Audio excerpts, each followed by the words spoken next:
Hi there, it's Tracy Kiernan from stepbysteppainting.net, and this acrylic painting tutorial is going to show you how to paint a Halloween owl on an 11 by 14 inch canvas. So we have a fairly unique green background with a full moon and a super cute purple owl, and I will be showing you how to do this. We're going to start right away. So I have my palette loaded in deep green permanent, brilliant yellow green, and titanium white. And I'm using a 3/4 inch flat wash brush. You can use any size large flat brush. And so we're doing a gradient style background. Very simple. We're just going to blend a dark green to a light green at the bottom. So our darkest green is that deep green permanent. And you might find with this one, you'll need to do a few coats of this because it tends to be a very see-through color. So you can see as I'm applying that to the canvas, a lot of that white is still showing through. You want to apply a thick layer of that, but if it's showing through, you might have to do multiple coats of that. So I'm going to go down about 3 to 4 inches with that, and I'll be blending that lighter color green into it. So very basic blending. When you get to about 3 to 4 inches down, without rinsing the brush, grab that lighter green, so that's that brilliant yellow green, and that one tends to be a fairly opaque color. And we're just going to blend that in, and then I like to take that color and introduce it back up into my previous color. So I'm working, I call it the transition zone. So it's where the colors are supposed to blend together. I go over that area multiple times, and I'm making sure my brush is going all the way across the canvas. So I'm not stopping in the middle. I'm using mostly the full width of the brush. So the full width, how wide that brush is, I'm using that all those bristles to do that work. And when it's blended, I will continue to work my way down. So I'm going to add some more dark green up here at the top to make sure that that is nice and dark. Again, that deep green color is a little bit see-through, so I had to add a second coat up there. Also, as you're doing this gradient style background, it's okay if there's some streaks of color in there that aren't blended all the way. It doesn't have to be a perfect gradient. Also know that this is a sky painting, so the sky can have different variations of color. Maybe there's some high clouds in there, or the moon shining or reflecting it differently in that area of the sky. So it does not have to be perfect. It's okay if it's streaky. So I'm going to continue down, and again, my goal is to get lighter as I work my way to the bottom.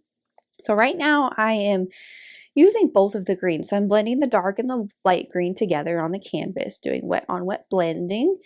If you feel like the paint is not flowing, you can use a teeny bit of water.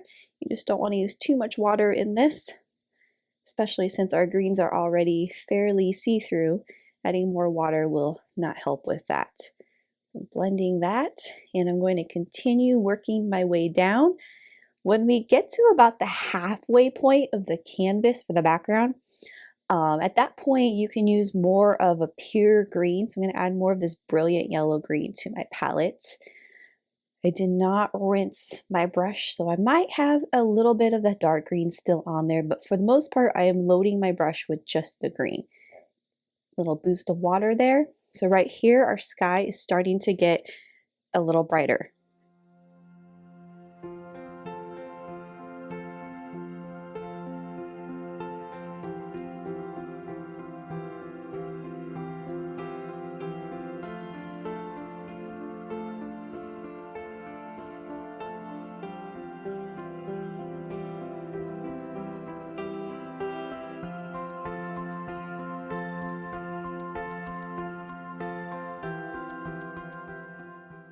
So when you get to about 2/3 down the canvas, you want to introduce the white. So load your brush, don't load your brush in just white because it'll get too bright, but go ahead and mix white with the rest of the greens on your palette. That's going to create a lighter green. and slowly introduce that at the bottom. If it's too bright, you might want to add some darker greens, some of that bright, brilliant yellow green, kind of a tongue twister in there. But we want to utilize that white so that our green gets much, much lighter towards the bottom. So I'm going to go ahead and blend that lighter green down there, and we have the rest of the way to paint our colors. Again, it's okay to have streaks of other greens in there. We're not going for that perfect gradient look. It is a sky, so we can have variations of color and it'll be just fine. It adds to the spooky effect. So as you see, when I got down to this bottom area, I did have to grab more brilliant yellow green. So it got slightly darker, but not completely darker, just because that white would have been too bright by the time I got down here. And we need enough contrast even on the bottom because we're going to be adding some stars and little white spider webs. We want that to show up, but if it was too bright, it wouldn't really show up that well. So when you are done with your background, you are going to need to let this dry because we're going to be doing a drawing component next. So the drawing, you can choose to do the drawing or you can download the Traceable template that I have for this painting. If you're using the Traceable, this would be the step that you would transfer your Traceable. So you just use graphite paper and transfer that design over your background painting. If you're drawing this with me, you can use a compass or a circle to trace. So I have my compass set at 3.5 inches radius, which is a 7-inch diameter. So we're making a 7-inch circle, and the circle is offset about an inch, inch and a half from the top of the canvas. So it takes up a large area of the sky, but there's still space above our moon. So about inch and a half from the top of the circle is where that is, and the circle is centered. So with these needle point compasses, I always get it to go poke through the canvas, but the paint will fix that, so it's not that big of a deal.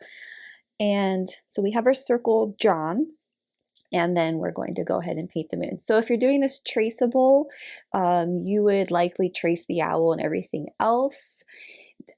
Still follow the steps accordingly. I'll leave it up to you if you want to paint. So we're going to be painting the moon next. You can paint around the owl, or you can paint over the owl and retrace it. Or you can go over your tracing with a darker line so that line will show through the first layer of paint of the moon. But I am using a 12 bright brush, which is about a 1/4 inch wide bristles. Just any similar size flat brush is fine. And we're basically just painting the moon. So I like to take that, and so this is titanium white. I like to outline the circle shape. And then the center part, so use the tip of the brush to kind of outline that circle edge, to get right there on the edge to make that circle nice and crisp. And then the center part, I do short, sort of curved, textured strokes to fill it in. One thing about this moon is we don't need it to have 100% complete coverage. So if there's green still showing through, that's okay. That adds to that textured stuff. So right here in the center, kind of go crazy and do textured angled strokes to get that filled in. It adds to the effect of the moon, and it gets it painted faster because it's such a large area, and you can see there's some shadows in there that's from that background still kind of showing through, and that's okay. So doing curved, smoother strokes along the edge and textured strokes in the center. I'll also be adding some green sort of shadows and craters to this moon. So you want to do that before this dries. If you want to skip this step because you're simplifying this painting, you are welcome to do that. So if you're a little intimidated by doing more realistic moon texture, that's okay. But it's super easy. So I'm going to start with my brilliant yellow green. And you want to do this before the white dries so that you can do wet on wet blending so our colors can blend with that white. And I'm going to just go ahead and load my bright brush in that green. So just load just the tip of it. We just want to create these little textured globs, little areas of shadow in the moon. The moon needs to stay super bright. So as we're doing this, we're not intentionally making the moon look darker. I can introduce some of that darker green in there as well. Just be really careful with this dark green. So I want to introduce it gradually and not make it too dark. So if it gets too dark, I can grab more of that lighter green and more of that white. So just little textured globbed areas, and I'm doing these X style strokes that kind of blend. That white below is still kind of wet, so it's doing wet on wet blending. If it seems like the white isn't blending, you can always load more white on your brush. So just very subtly add in your little shadowy areas. I don't like to add the craters on the edge so that circumference of that circle, I like to leave that bright because that's the brightest part of our moon along the edges of that circle. So leaving that white, but just doing the globbed textured moon craters in the center part of the moon. So you can go and render this however you want. Again, it's not really the focus of the painting. We have the owl that's going to be in front of it, so it doesn't need to look realistic, but sometimes it's fun just to keep going and add more texture.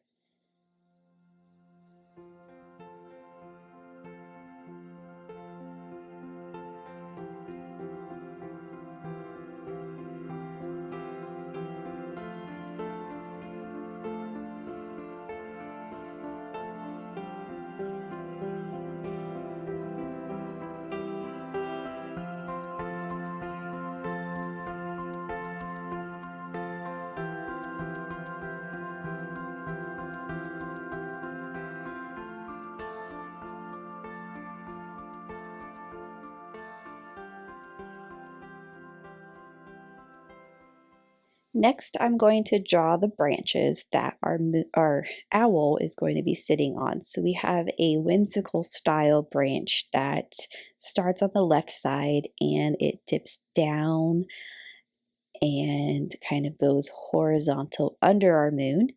So I am going to be drawing that with a pencil. And we want to load our palette with Mars Black and Burnt Umber. So this Burnt Umber is actually an optional color that you could just not use.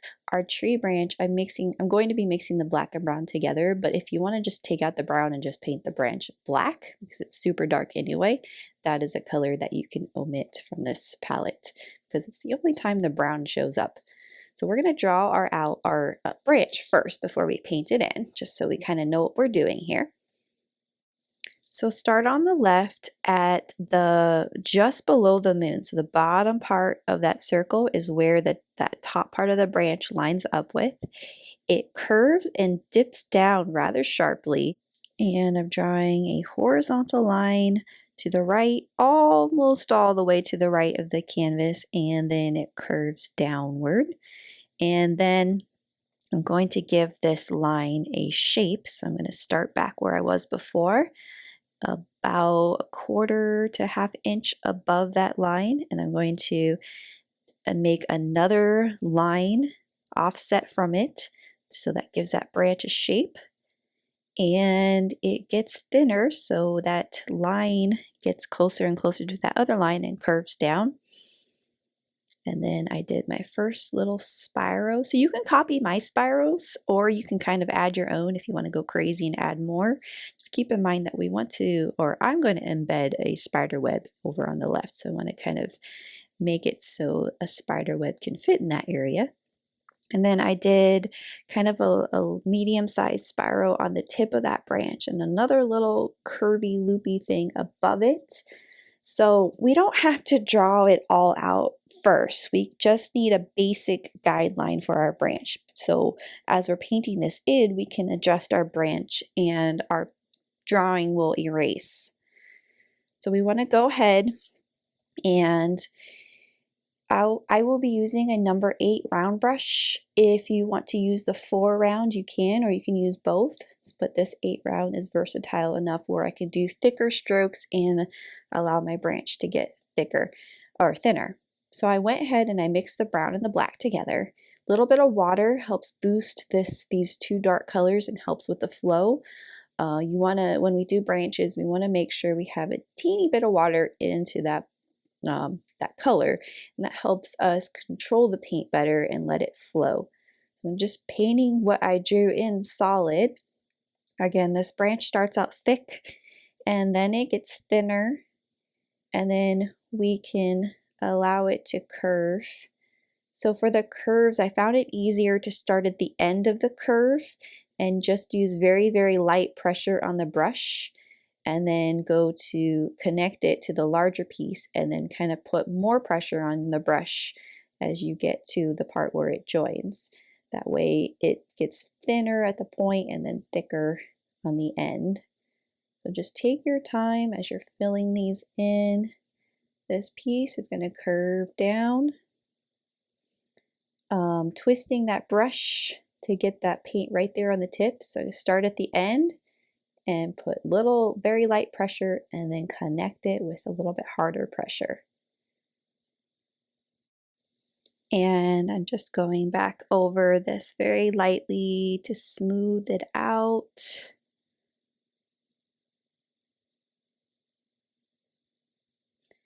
You might find that you will need to switch to your smaller brush when we start doing these more intricate pieces on the branch.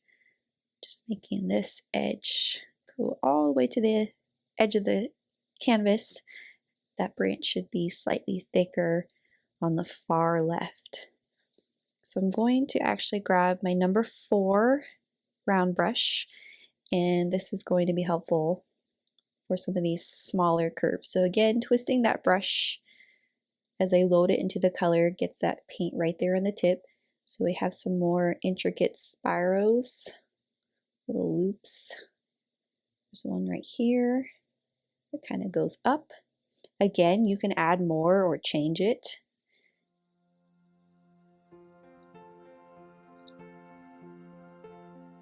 And there's another one that's attached to this piece. It goes this way.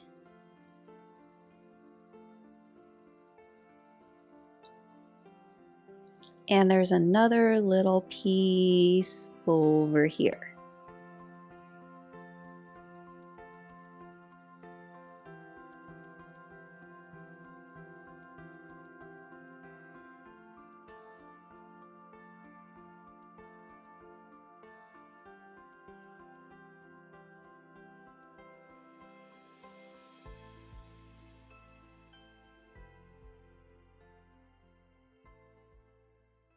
In this next step, we will be painting stars in the sky. That'll give us enough time to let the branch and the moon completely dry, and then we can start working on the owl. So for the stars, I just painted the stars individually with a brush. Sometimes when I do stars and paintings, I'll use the toothbrush and let that splatter everywhere. For this painting, I just painted them individually. So I used actually this 8 round brush because the tip of it, the tip of the bristles of this brush are very, very small, and I can paint very intricate pieces. So I did little dots. So I just loaded the white right there on the tip of the brush, and I just did little clusters of dots. If you want to do constellations and get super detailed, you're welcome to do that. But I just kind of mimicked how stars are in the sky. They're not evenly spaced apart. They are in clusters. Some are closer, some are more dense. I also did the twinkling stars. When you do a twinkling star, you need a very light hand for this, but you want to just load the white right there on the tip of the brush. And I do a plus sign essentially, and then an X between the plus sign. Sometimes it's more helpful to start with just a dot, and then from each, you just create 4 points from that dot, so plus sign, and then lines that go diagonally from that dot. And with each line, you start out a little bit harder and then you release the pressure super quick, and that'll get it to go to a point. So I'm just going to create some more dotted style stars throughout and some more diamonds as well. This step takes quite a bit of time to do. I'm going to speed up the video just slightly. Press pause if you need to and take your time. I am going to go silent for a while until this step is complete.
Okay, when you're done with your beautiful stars, you want to, and hopefully our moon and our intricate tree is dry by now.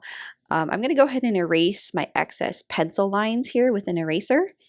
And then we are going to do the owl drawing. So I'm using just a regular pencil, and I'm going to start with the bottom body shape of the owl. So it's kind of an oval shape that's flat towards the bottom, so kind of flat on the branch. Sketching it up to about the bottom third of the moon is about how high that oval goes. We can sketch his little feet. That's kind of hard to see on the camera, but I just did 3 little ovals kind of overlapping the branch side by side. And then I'll make his side wing. So his side wing overlaps over the body a little bit, like an oval shape that's pointed on the end. I'll do this side wing. So it overlaps the body and it sticks out. It's a very basic elliptical shape pointed on the ends. So his wings are kind of sticking out on both sides of his body.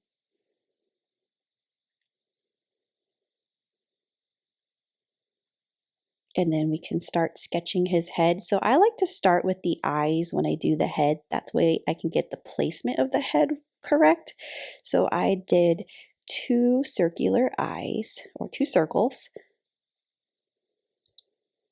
There's only a tiny slither of space between each of the circles.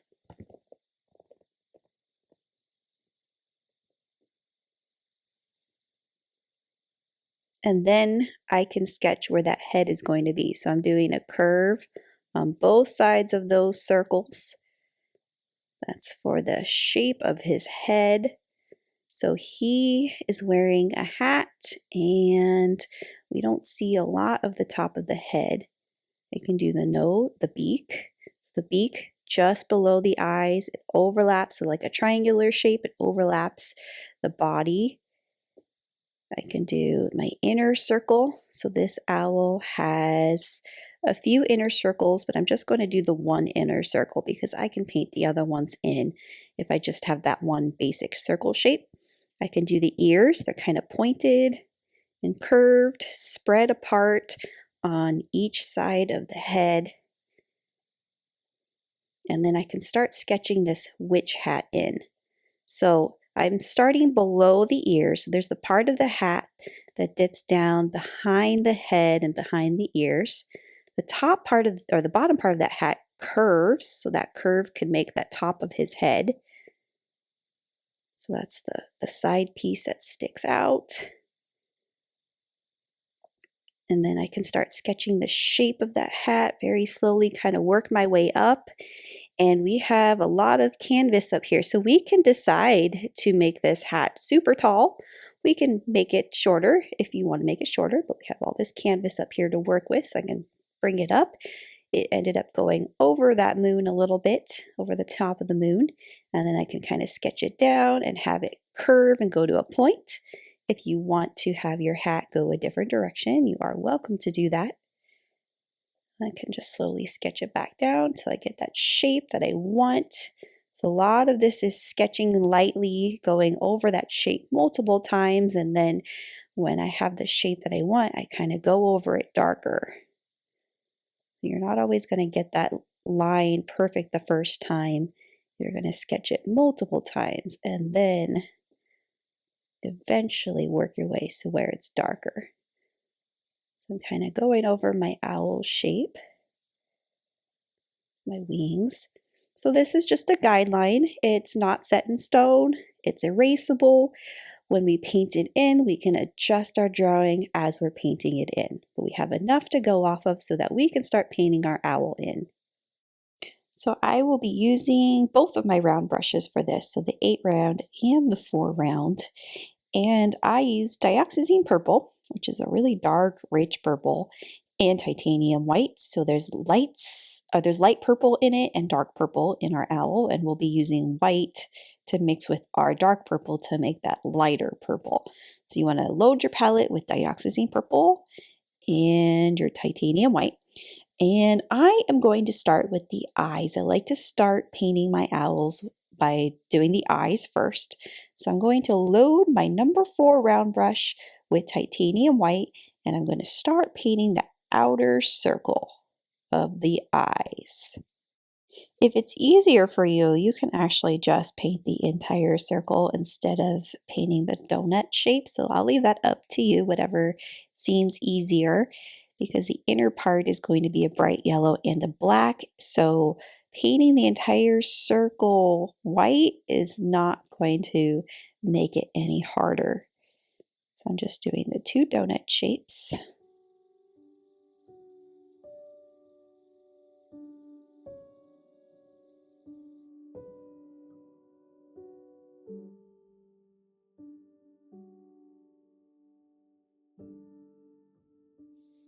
If you end up painting more of the circle than you wanted to, like I did, that's okay. So kind of the same thing, we'll be painting yellow over this anyway. So painting more of the circle than needed is not a bad thing.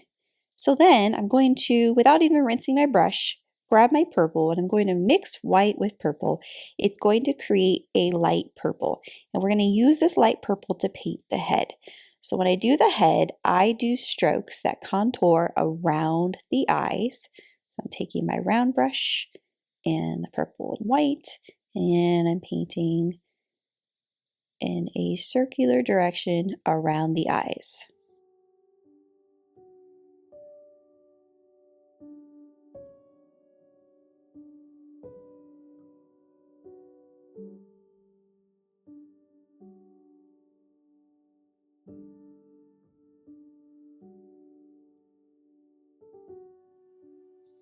When you get to the head area, you want your strokes to kind of curve out from each other in the opposite direction. That's going to create kind of that feather texture up there, even though our hat is covering some of that. And then our ears are swaying outwards. So you want to have your strokes for the ears kind of go outwards.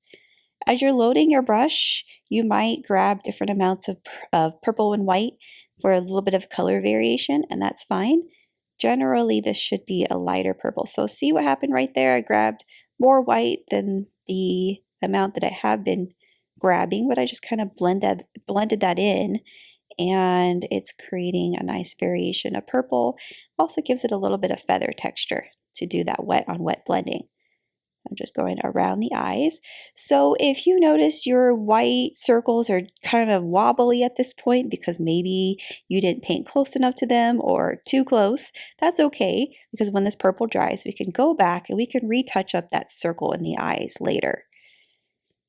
So I'm just going to continue to work my way down, filling this. I am going to decide to go over my beak. So the purple paint will cover the beak, and then when the purple dries, we can go back and we can reestablish where that beak is. So for the body of the owl, to create contrast, we're going to use a darker purple. So we'll still utilize the white, but we want to make sure that this is darker than the head. So this is Dioxazine Purple with just a little bit of white. And I want to go, so I might switch to my number 8 round brush because this is a larger area. But see how the direction of the strokes, I'm kind of curving opposite directions on each side. So I'll grab my 8 round, load some water into that, mix that with the purple. So you want to do quick kind of curved strokes, contouring that shape. So going curved on one side and opposite curved on the other side. And then in the middle, it's kind of going more vertical. So filling in that shape.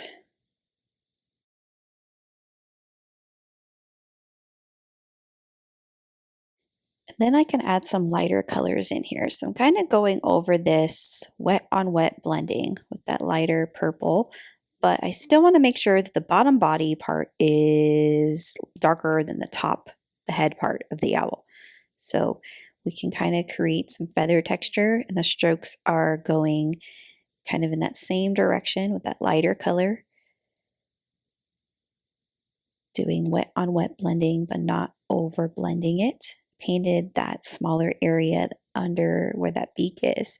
So for the wings, I'm going to use a lighter color. So I'm using more of that purple and the white to create the wing shape, and that's going to create that contrast to let those wings kind of stand out from the darker part of the body.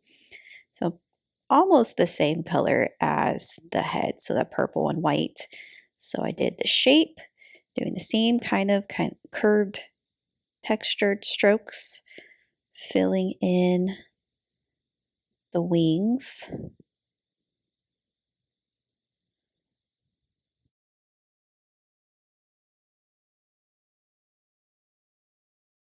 Then I can go in and kind of add some more darker to the head, but keep in mind I don't want to make this head area darker than the body area because I want that contrast so the head stands out. So just a few darker strokes to create some texture, feather. These are just short, kind of curved strokes, wet on wet blending. So I'm going to go ahead and rinse all of the purple off of those brushes, and I'm going to add more detail work into the owl's eyes, specifically the yellow. So this is cadmium yellow medium, and I'll be using the 4 round brush for this. And I'm going to paint the inner circle of the eye. So there's another donut shape. If it's easier for you to just paint this solid yellow, you are welcome to do that, because when this dries, we'll go back and do the black little circle on the inside of that yellow circle. So I'm going to go ahead and paint it solid myself. And then go ahead and paint the other yellow circle. We can always touch up that white if you end up making it larger than you want it to.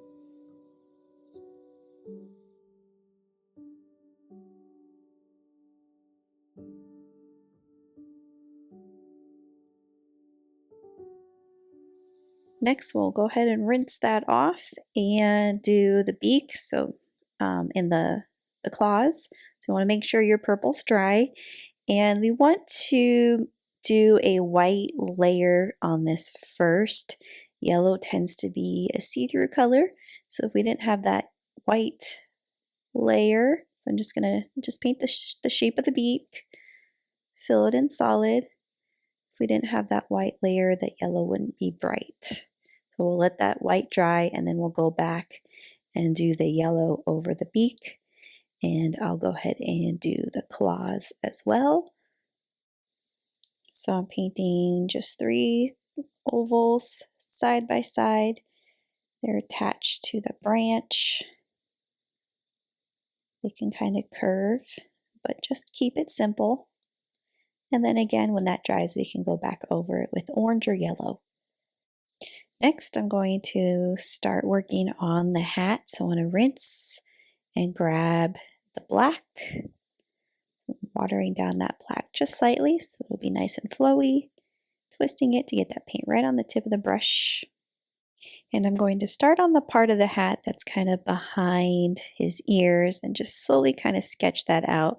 So we have this piece down here that's kind of behind his head, the bottom part of the hat. Loaded more black on my brush. And it's the same over here on the right, little triangular piece that's kind of sticking out under his ear, behind the head. And then our hat goes, so we have the bottom rim of the hat, and it's going to go behind the ear, but then over his head. I'm going to slowly sketch that out. So that top part of that head is kind of covered by that hat. Don't want to overlap the ears, so I'm kind of going around the ears. And then I'm going to utilize this white to create some tints in this hat. So it's not solid black, we have some gray in there as well. Grabbing the white on my brush and kind of mixing it with the black to turn it into more of a gray color. But I'm just kind of filling that in, going kind of in a curved direction, so that I have kind of a gray shiny area. That's not the band of the hat. I'll be painting that later. That's just the lighter part of the bottom of the hat, kind of like a highlight. The light was hitting it a certain way, it'd be kind of bright. I'm going to paint the hat going in a curved direction, kind of blend that gray back up into the hat. So the center part of the hat curved, the outer parts are more of an outline. So I can outline the outer parts and fill it in with curved strokes. You can see how I blended that gray back up into the hat, and it's getting darker towards the top tip of the hat, and it kind of curves.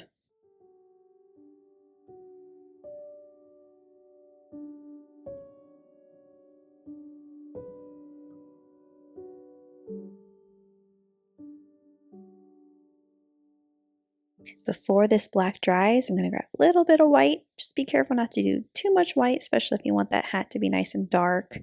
Blend a few little strokes of white in there to kind of vary that color a bit more. Go back over here at the bottom. Kind of touch that up. So it looks like the bottom rim of the hat's going behind his head. And right here, that bottom rim above his head should be nice and dark. So there are more details in the hat, but we cannot add any of those until all of the black dries. But I can go in, and if the yellow in the eyes are dry, we can do our inner black circle. So there is a circle inside of that circle. Or if you painted those yellow eyes, that yellow part of the eye like a donut, you just fill in the rest of the black. And then the center, a little black circle. And then when this black dries, we will do the little yellow or the little white dots for the bubbly eye highlight that this owl has. So 2 black circles. Still using the number 4 round brush and the Mars Black. If you have a paint pen, in fact, I will be using paint pens in an upcoming step for more detail work, but the black paint pen would be super helpful for this step, especially if it's tricky to get in there and do that intricate black circle. So when the white for the beak and the claws are dry, or mostly dry, we can go ahead and paint them. So I decided to do orange. So this is Cadmium Orange Hue. If you're simplifying this color palette, you can do this with just the yellow. So I'm just going back over that with a coat of orange. So it shows up nice and bright now because of the white background of the beak. And I'll do the orange over his claws as well. So with those, I actually grabbed some yellow too. So this is yellow and orange mixed together. And just painting over what I did with the white.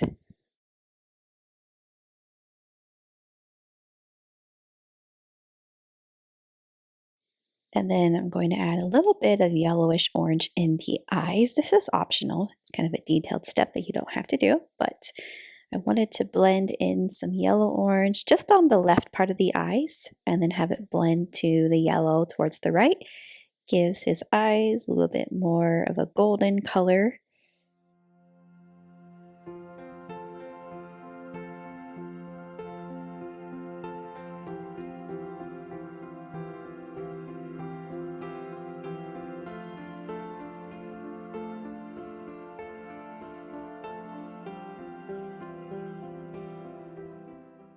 Next, I want to add some more lighter feather texture in my owl. So I'm mixing white with purple to create a light version. So this is a much lighter purple so that it stands out. Just going in and adding some strokes of this light purple kind of in the head. Very, very soft kind of curved contouring strokes. This gives the owl some more feather texture. Again, it's got to be lighter for it to show up, but not pure white because pure white would be too bright. So make sure you're mixing some purple in that. Did a few strokes in the darker area of the body, but making sure I'm not covering up all that dark, just a few brighter strokes here and there, but not too many. Our hat is still a little bit too wet to do more detail work, so I'm going to skip ahead and start doing the detail work kind of around the sky with the paint pens. So I'll be using a black and white Posca paint pen. If you don't have a paint pen or don't want to use a paint pen, you can do this with a regular small round brush and titanium white and Mars black paint. So I did a spider. So the spider is connected to a little web that's attached to the tree, and I did that with the white paint pen. And then I just drew a basic little spider, little oval shape with 4 legs on each side. If you want to change this up, you are most certainly welcome to. So here is where I did the spider web. So I drew 4 diagonal lines that are each connected at a point just under the branch. And in between each of those 4 diagonal lines, I did a curve to create that webbed spider web design. And each little curve is attached. So we have our little spider web under that portion of the branch. I also drew the bats with the paint pen. Can use that to kind of touch up the web part that I overlapped. So for the bat, I did a circle shape, or like an oval, like a little oval, little pointed ears, little knobs for the feet. And then for the wings, curve, and then 2 or 3 little webbed lines to create the shape of the bat wing, and you want to go ahead and fill it in. So I will do that again multiple times for you to demonstrate. You can do the bats at different angles if you want. You can make some larger, some smaller. You can kind of have fun with this step. So that little oval, little knob, feet, little pointed ears, curve, and then webbed pointed shaped below it, and then fill it in solid. If you feel like that's too much to fill in with the pen, you can always grab your paintbrush and just use the black paint to fill that in. So we can do another bat over here. Maybe this one, the wings are going to overlap the moon a bit. So a little circle oval shape, pointed ears, little feet, curve, curve, and then your bumpy lines below that, and then fill it in solid.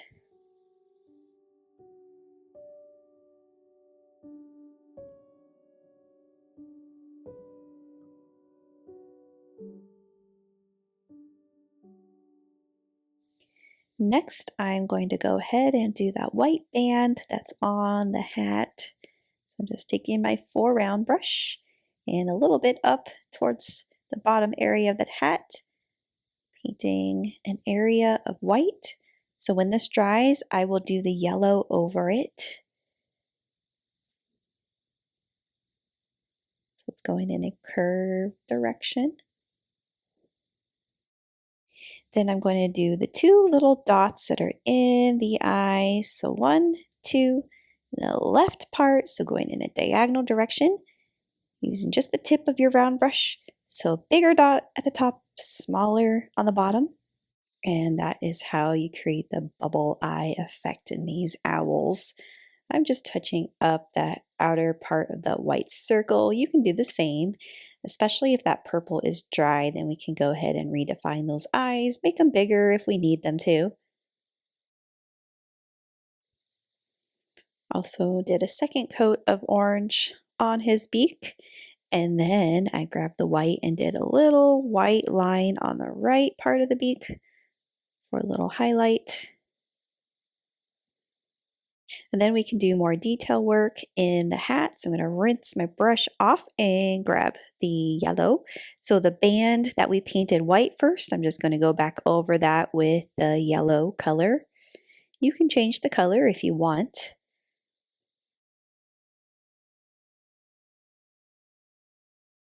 There is going to be a black buckle over this, but this yellow will need to dry before doing that. I'm going to go ahead and add little eyes to all my little critters. So the spider, I'm just taking the round brush, 2 little white dots on his eyes. Same thing with the little bats. 2 little white dots for the eyes. Another detail I'm going to do is add orange stripes to the hat. So I am using the orange Posca paint pen for this. You can do the same, or if you don't have the paint pen or don't want to use the paint pen, you can do this with orange paint.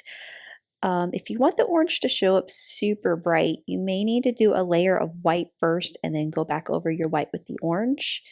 I find with these paint pens, the paint pens are opaque, but if you're doing this with paint, it may not be as opaque, if that makes sense. So the stripes are just kind of going in that curved direction to form the shape, so the hat is curved. So we want the stripes to go curved as well, and then they're going to kind of bend around with that tip point of the hat as it curves to the right.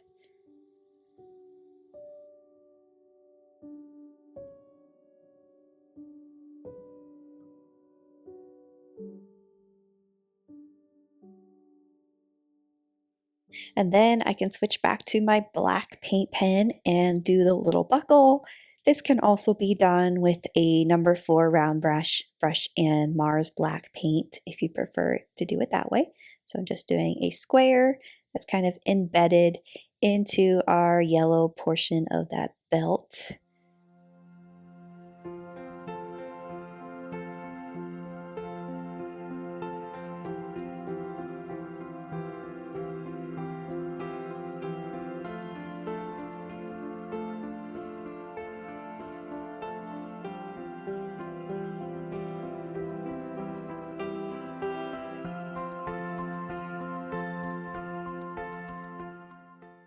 And then I can utilize the titanium white paint and do a line on the far left and top of the square, and on the inner part of the square as well.